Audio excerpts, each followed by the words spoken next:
Good evening from Washington. I'm Larry O'Connor, and the images from our southern border are harrowing and unmistakable.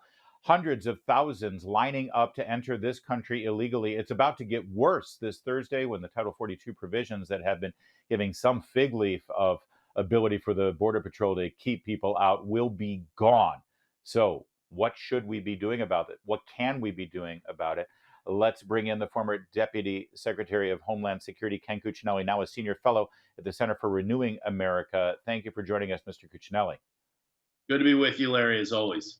People are calling this an invasion. Is that overstating it? I mean, there's no guns or tanks or military involved, but when you've got upwards to 6.5 million so far since Joe Biden became president coming into this country without an invitation against our laws and staying, that's an invasive act, isn't it?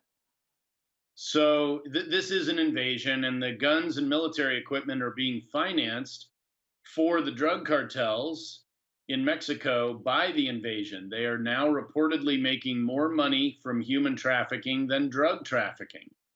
And that is thanks to Joe Biden's open border policy.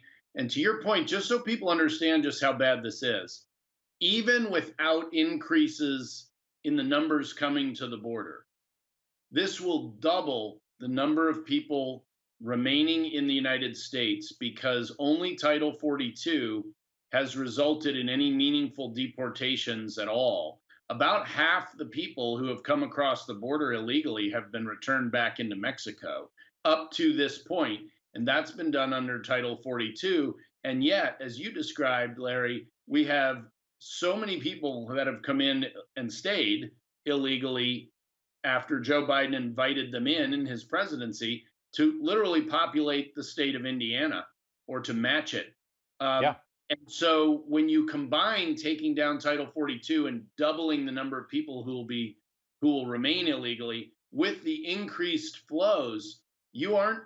This is getting unimaginably worse for the United States. It's already unmanageable, and we go quite beyond that. It's literally a voluntary, invited invasion by the president of the United States. Mr. Cuccinelli, I heard a politician, an elected official the other day say that, listen, these people are desperate and they're asking for amnesty and they deserve amnesty because of the economic conditions in their home country. Can you help me out here? Because I've looked into our amnesty laws. Economic conditions, that doesn't actually qualify somebody. There's no such thing as economic amnesty in America, is there? No, there is not. And really, it's the open borders left, which is large and organized, and it's a part of a bigger political plan they have on the left. This is just a part of that overall strategy. And remember, what you and I see on the border, Larry, is we see failure, they see success. This is what they want at the border on the left. This Yeah. is the Democrat Party policy. And now that it's risen onto the radar of the general public, many Democrats are recoiling at it. Yeah. Nonetheless, it's out of political fear. It isn't because they want to change the strategy on their side. Open borders policies have become a tool of the radical left for their long term change to America. They want to undermine our sovereignty and rewrite the Constitution along the way. So-called immigration reform has been something that's been discussed in Washington, D.C., going back to the Bush era, the second Bush era, I should say. Yeah. And every time this issue is raised with the White House, they will say, whether it's the president or Kamala Harris or the spokesperson for the White House, they'll say, this is why we need a new bill that gives us comprehensive immigration reform. Sir, it almost sounds like they're allowing this mayhem to happen as basically blackmail, as leverage. You want this to stop on the border? Give us what we want with immigration reform. Am I being too cynical? No, you're understating it in terms of cynicism. They both want to use it as an ongoing threat, and they want to give everyone here amnesty with the full expectation that they will politically benefit. I would point out, however, you look at the most recent election, the 22 election in the biggest swing state, Florida. Ron DeSantis won 60% of Hispanic voters in that extremely diverse, and I'm just talking about the Hispanic community population there. So Yeah. even their expectations may be unreasonable. Regardless, this undermines the rule of law and our own national security. I mean, in addition to the numbers you and I are talking about, are over 1 million gotaways. And that's where the Russian and Iranian and Chinese spies and the terrorists are. It's in the gotaways. Yeah. We had your former colleague from the Trump Homeland Security Department on yesterday, Mark Morgan, and we talked through some of the things that worked. You know, remain in Mexico, no more catch and release. I mean, it palpably worked during the Trump administration. By the time he got to the fourth year of his first term, we were looking at maybe 10,000 people crossing illegally per month versus literally 250,000 a month under Joe Biden.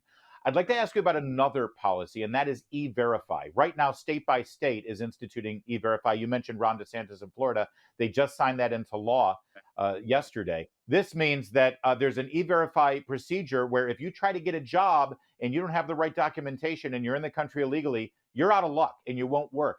If we instituted that across the board in all 50 states, would we make a dent in the people living? They'll go home, won't they, if they can't get jobs here? Yes, a lot of them would. As much as they break our laws to come, primarily they're economically motivated. But as you pointed out, Larry, that's not a basis for amnesty. But lots of businesses are happy to cut their costs by hiring illegals illegally. Yeah. And I dealt with this back when I was the Attorney General of Virginia. I'd get people in one industry coming to me, construction, for example, and say, hey, my competitor isn't playing by the rules. Can you do something about it? And they wouldn't step up themselves to complain about it, but they want us to go do something about it. Here, you Right. would get a standard rule across the board. And as you might imagine, Larry, I'm not a big fan of mandates, but the rule of law is being so badly abused. And this goes to the, wait for it, root causes. That's right. And so if we can get at the root causes in this country, we should do that. Yeah, they're trying to get when they say they root causes, they always go to Guatemala and give them a blank check of federal funds. It's not the supply side that's the problem; it's the demand side. So I got to ask you, Mr. Cuccinelli, because this isn't a federal regulation; it should be just logical, a logical law that if you're not in this country legally, you shouldn't be able to work here. So what's the holdup? Who's stopping E-Verify from going through? Well, there's kind of the libertarian streak on the Republican side, and just those who are in the bag for business. And then the Dems, of course, don't actually want enforcement. It's become, Right. it's become party orthodoxy in the Democrat Party. Anything that actually would support enforcing this law is pick your word of the day, inhumane, racist, whatever name calling they have decided to Well, use of the day. I would point we out in the summer expect of that. We expect 2019, that from them, but there are Republicans who are on board with yeah, exploiting cheap labor here as well. They're part of the absolutely, problem. absolutely. The Chamber of Commerce is among the worst in the country in terms of standing in the way of good immigration enforcement, because of greed, frankly. Yeah, And we're not anti-business, but we are pro-free markets within a sovereign nation. And you aren't a nation if you don't control your own doggone borders.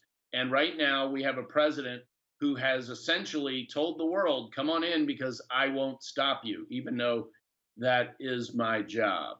yeah. And in less than 48 hours, it's going to get that much worse. It's going to be a disaster on our border. And as you said, Mr. Cuccinelli, it's by design. This is actually what they wanted.